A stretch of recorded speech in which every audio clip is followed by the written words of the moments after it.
Hi guys, I just got out of the shower, my hair is still wet, and I decided to make a video today about detachment and why I think detachment in life is so important. Not only detachment from people, but also detachment from things, situations, whatever. Why is detachment so important? First of all, if you are attached to something, if you are attached to a person, if you are attached to a situation, that thing controls you. So that person, that situation can make you feel any type of way. If they do not text you, if they do not reply to you, they can make you feel unhappy. And the same way, if they do give you attention, they can make you feel happy. But that means that you're completely powerless over yourself and over your own emotions. This can get so dangerous to a point where a person can take their own life because they're so attached to someone or so attached to a situation. I think this is a very important subject to talk about. Also, if you're attached to something that might have happened before in the past and that's the only thing you hang on to, then you can also not move on in your life. So in order, we need to completely detach. And we need to realize a lot of things. And in this video, I am going to show you what you need to realize in order for you to detach. Hi guys, my name is Liz and welcome back to my channel. Okay, so first things first. You need to realize that when you're attached to something, you are operating from your ego. I read this book recently. It's from Gabriel Weinstein. And it's called Spirit Junkie. I absolutely love the author. Definitely check it out. And in this book, she was kind of talking about detachment. And she basically said that our true essence is love. So we are love. When a baby is born, a baby is just, loving. A baby doesn't hate themselves. A baby is just like joyful and happy about life. But when we get older, our ego starts to develop. And when our ego starts to develop, we also become attached to things, we become attached to people, and we idolize them, or we idolize a certain lifestyle, whatever, right? You have to realize that this is your ego. This is not you, and this is not your true essence. This is not your love. If we were thinking from a love standpoint, we would believe that we can have everything we want and we can create anything we want and we can be with the person we want because we have that self-love. And when you have that self-love inside of you, when you're not controlled by your ego, then you attract also everything. You would not get attached to someone or something because you know that you have abundance in your life. You know that whatever you want would come for you regardless. Because you know that you were that you were put on this earth to be blessed. Just because you are breathing, you can be blessed. You would know that your existence is enough to attract miracles.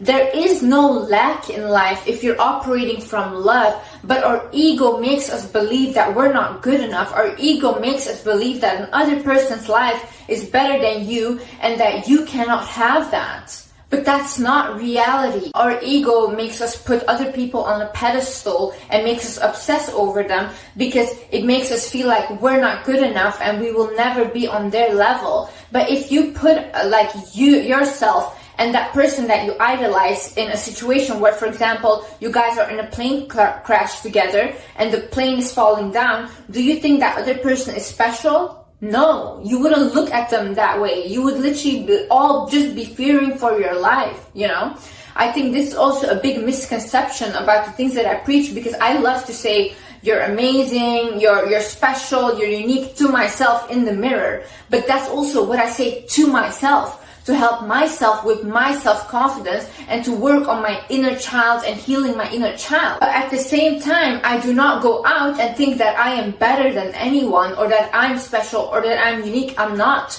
We're all equal and we're all connected. I have said this multiple times. I bleed, you will bleed. I leave this earth, you will leave this earth. And another way we get attached, especially in a relationship, is because we think like, oh no, I will never find anyone like that again. But see, that's why you are in this lack mindset. You think that you cannot have more. And that's the issue. Because for example, I have a relationship, right? And In my relationship, I know that right now what we have, it's very nice, it's very good, but I'm not attached to my partner like that. Because I know if he leaves, something else will come and something better will come. I do not base myself completely on this relationship, because if I give my partner the power to make me happy or make me unhappy, then I'm so powerless.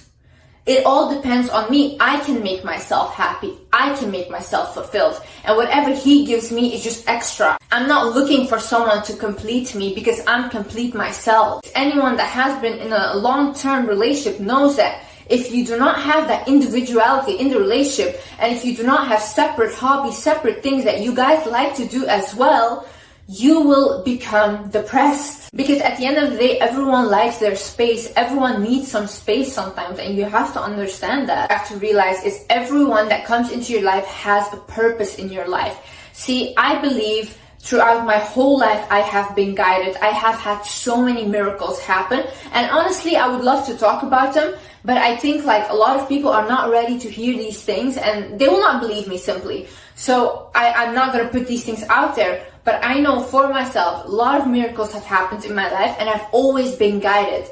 But I've never realized at that moment that I was being guided. Certain people came into my life, certain things were being said to me, but I just took them as like, oh, what a coincidence. But now that I am more aware, I can see how I am being guided towards what I need to go. I can see that I have to trust my own intuition more in life. I'm constantly being guided in life, and the people that come inside of your life have a purpose.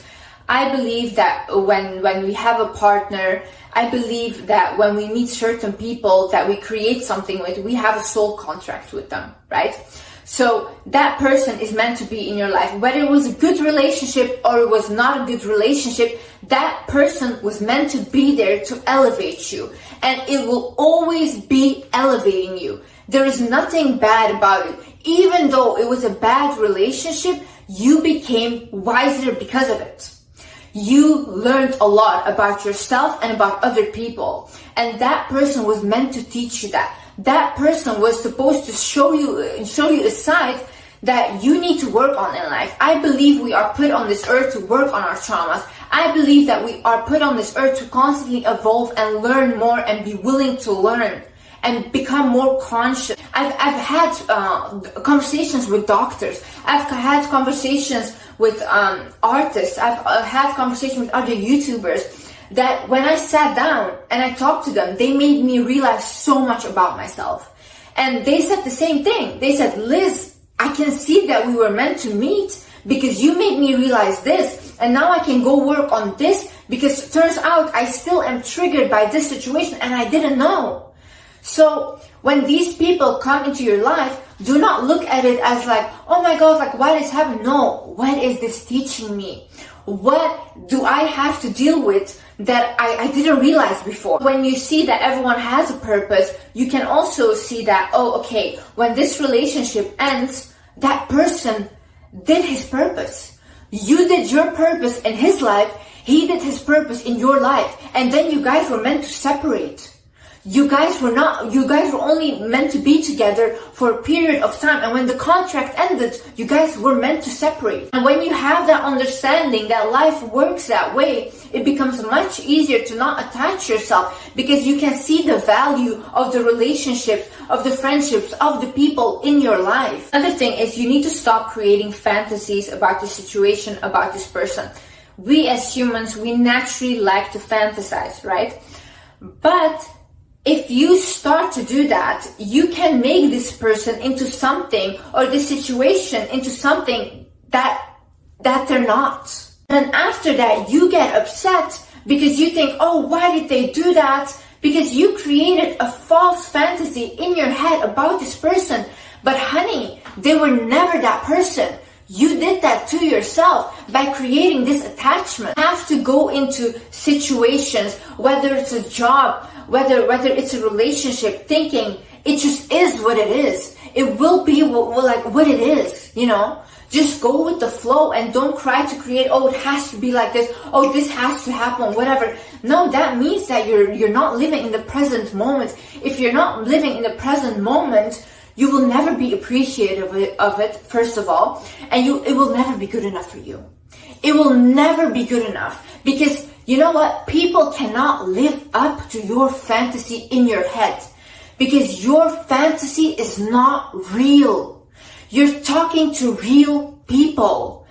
People are volatile. Their emotions are volatile. You cannot base your whole rose-colored glasses that you have on life and say that it has to be that way. We can never predict what will happen, and you have to accept this. You can hope for the best possible outcome, but maybe some bad things happen because you were meant to learn something in that situation.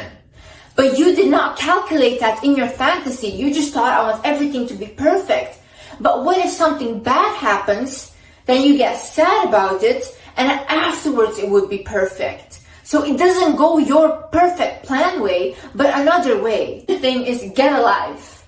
Like, honestly, I think people that are so attached to other people, that are so attached to situations or whatever, I think these people have no life. Like, honestly, because how can you even have the time to constantly focus on someone else? If you're constantly focusing on someone else, or if you're waiting on your phone, like, please text me, like, do you have nothing to do? Honestly, you have nothing to do. If you don't have a life, get a hobby, get passionate about something, learn a new skill, go outside, go for a walk, but don't be constantly in your head like, oh my god, like, when are they gonna text me, when are they gonna do this? Like, calm down. And it's just desperate, it's unattractive, because it's like, this person is your whole thing. Like, this person can literally make you depressed in a second if they don't reply. It's embarrassing, to be honest, to be like that. If you're focusing on yourself, if you're focusing on getting better, that way, if that person texts you, if they don't text you, you don't really care. It's nice, it's cute and all these things. But when you're so focused on yourself as well, then, like I said, they just add value into your life.